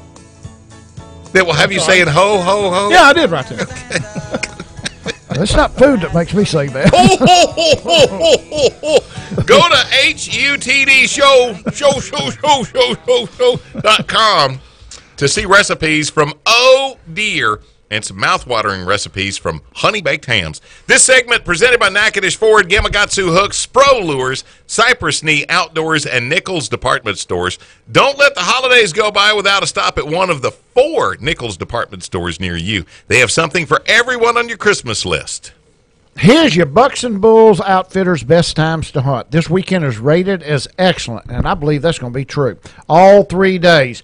Should be a great weekend for game activity and weather. Temperatures will remain on the mild side, highs in the lower 60s, lows falling into the upper 40s. There's a 10% chance of rain on Saturday and 20% on Sunday. We will be under a full moon. Really, it's back this quick. A full moon through Sunday night. Best time is going to be midday again. Friday, 9:40 a.m. to 12:40 p.m. Sunrise, 7:12. Sunset, 5:13. Saturday, 10:39 a.m. to 1:39 p.m. Sunrise, 7:13. Sunset, 5:14. Sunday, 10:40 a.m. to 2:40 p.m. Sunrise, 7:13. Sunset, 5:14. This has been your Bucks and Bulls Outfitters best times to fish. Now, if you'll look back here last week or week before last, where we had a 2-hour jump one day, we don't have like a minute jump every.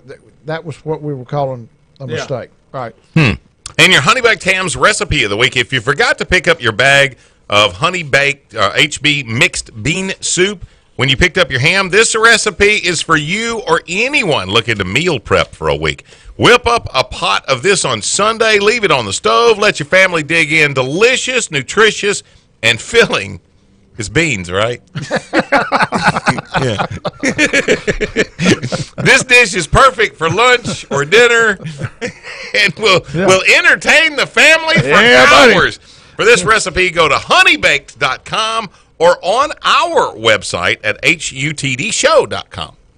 It's great potpourri. That's what I heard. Also, Davis Clothing and Outdoor, if you're a part, I think all 3 of us are, we're VIP members. We are very important people. Yes, buddy. And we get 20% off as a VIP member on all camo through Christmas. So if you were thinking seriously of getting some new camo for next year, or maybe doing a little camo shopping for Christmas presents or something like that, this goes through, what, Christmas Eve? Christmas Eve. Okay. What they talk. So we're in. Just go by and see Lee, BJ. They'll take care of you. Also, we have posted on our website, HUTDshow.com, 25 great Christmas gift ideas for under $100. It's on our website. Check it out. And there's surely a gift idea for your outdoorsman, hunter, fisherman, whatever you have in your family. Radio personality. Or radio personality. Would you say that the MLF BASS issue was the biggest story in the outdoors world for 2018? Absolutely. Yes, no doubt. What would also have been in there? A guy having to watch Bambi for, once a month for the next couple of years while he's in jail. That's the best one of the year, I think. That's story of the year. Well, when you think about 2018, we didn't have any floods this year that I can remember. Major, right? We skated by on that. Now I've jinxed us. I can hear Jeff Pate, Billy Phipps right now. Well, that sucker, But I mean, there's a possibility that that we've gotten a bunch of rain. They're saying that we're going to have a really hard winter. I haven't seen the Farmer's Almanac, but I saw. When's it going to get here? Yeah, well, supposedly right after the Christmas holiday. Boom! And they're talking some kind of Arctic stuff is supposed to come down. The jet stream is going to be changing directions, dropping down from the Arctic, and I mean they say it's going to get butt chapping cold. Well, some of the people that are predicting, some of the duck hunters are predicting, and I think they're predicting because they're hoping that we just have not got our ducks yet. They will come. Well, the teal were late. Have 2 or 3 or 4 good weeks. Yeah. Where normally towards the end of the year our season falls off. That is going to be our season. Yeah. Have you launched at the port on Lake Bistineau? in a while? Not since the late summer, early fall. Okay. Well, the reason why I was asking was generally this time of the year, you could walk boat to boat from white perch fishermen down through there. And I'm wondering if all this rain has had it so muddy that nobody's catching any white perch. It has. It has, because the lake has actually come up from, it was about 6 foot low before we started getting these rains. Yeah. And it's now above pool. Oh, It's wow. in the parking lot at Grice's right now, You're kidding me. according to Billy Phillips. Okay. And with the rising water, I know my lake is flush with the top of my seawall. A lot of salvinia. Is salvinia still the story? 2018 still a big story like it has? Or are we just getting used to it?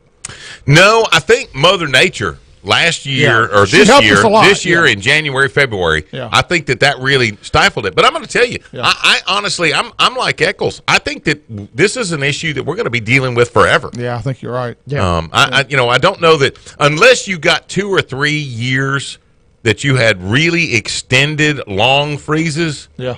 That that really just totally eliminated it on these Right. bodies of water. Right. It was 83, I think it was, when Red River froze and Caddo Lake froze and everything. I would think that if you went through a situation like that, and who knows, I mean, this could be the year, but if you went through something like that, I don't see Salvinia surviving that at all. Would you? It doesn't take but one seed. Yeah. Yeah. And one seed, and in 10 years, you're back where you're at. Right. Right. So, I think the only hope we got is turn back the clock about 20 years and find out whoever dumped their aquarium in the commode. Yeah. And we put them in the commode first. Yeah. One article that I read last week, I think it was an Outdoor Life magazine, talks about CWD, chronic waste disease, how it's just getting started good, according to this expert. I'm actually going to try to line this guy up. He's a biologist from Montana. He says it is just getting started, folks. Get ready. This is something that is going to continue to get worse and worse. Really? Yes. And that really, he said, because of the spread of people, he said, it needs to be a new, this guy was with Boone and Crockett. He wants all transportation of deer stopped immediately and elk. No more coming across state lines with any type of animal. So they're going to build a wall between each state so, I don't know what so the they're deer gonna do. can't run over the state line? Exactly. So But- all these places that make 50% of their wildlife and fishery fund come from out-of-state hunters. Yeah. We're Again, gonna shoot the these are deer good and then give it questions to we them. can bring up to this guy. Okay, we got 1 minute. And then we got to be off. In 10 seconds or less, will Red River ever be a great bass fishery again? No. I say Dave. yes. Yes? In terms of numbers, yes. May not have the quality, but numbers. Will be it happen in the next 5 years? Yes. Okay. Arkansas River never came back. Same thing. Yeah. Same scenario. I don't know if they had a restocking program in Arkansas River, but anyway, we got one on Red River. Take us home, Brother All right, Steve. as we wrap up another great year, we want to wish all of you a Merry Christmas. We also want to say thanks for tuning us in each week as we try and educate you with a little fake news and some exaggerated truths about the great outdoors. Don't talk like We about Eccles take right in great front of you. pride in making sure you are entertained for 2 full hours as we interview some of the greatest names in the outdoors. But I feel even more blessed that I get to sit here each week with 3 of the best friends I could ever ask for. For Gary McCoy, Mike Eccles, Jay Watley, yours truly, Steve Graff, and for Puff, our board op today, Merry Christmas, everyone. Tune in next week right here on 1130 The Tiger for more hooking up and tracking down.